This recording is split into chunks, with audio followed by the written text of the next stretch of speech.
Hey everyone, thank you for checking out A1 Math, and today we're talking about arithmetic sequence and geometric sequence, okay? Arithmetic sequence and geometric sequence. And with the arithmetic sequence, we're going to find a common difference, and with geometric sequence, we're going to find a common ratio. Let's take a look at a couple examples. Okay, first we're going to talk about the arithmetic sequence. Okay, and here's my steps for solving the arithmetic sequence. You want to take the first step, which will be the second term minus the first term. And your next step is take the third term minus the second term. Okay? And those will be the difference of each of those terms there. If they're the same, then it's an arithmetic because you have a common difference. Here's an example. So in this one, we want to determine the common difference for each arithmetic sequence. So we'll take a look and see if it's arithmetic. Uh, First step, we want to take the second term and minus the first.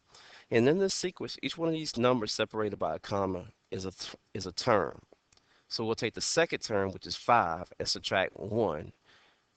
And 5 minus 1 is 4.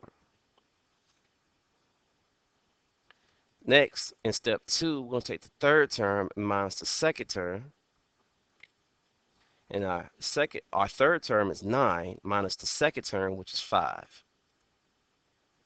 And that gets us 4 as well. Step 3, to see if they're both the same.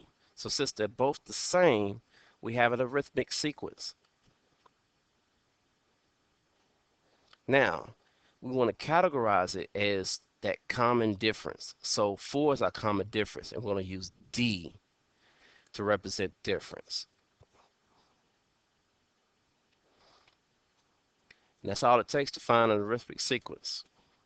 Now let's take a look at geometric.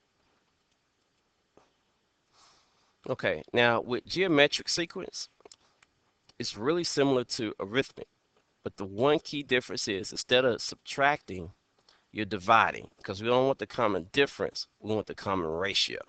So, step 1, you take the second term and divide it by the first. Step 2, take the third term and divide it by the second. Step 3, see if they're both the same. And if it is, it's geometric.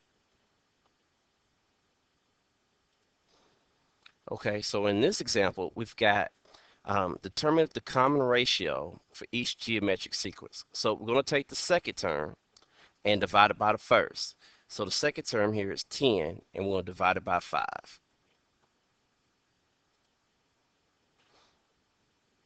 Now, we're going to take the third term and divide it by the second.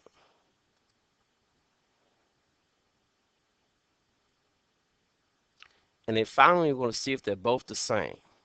Well, we both have 2, so it's geometric.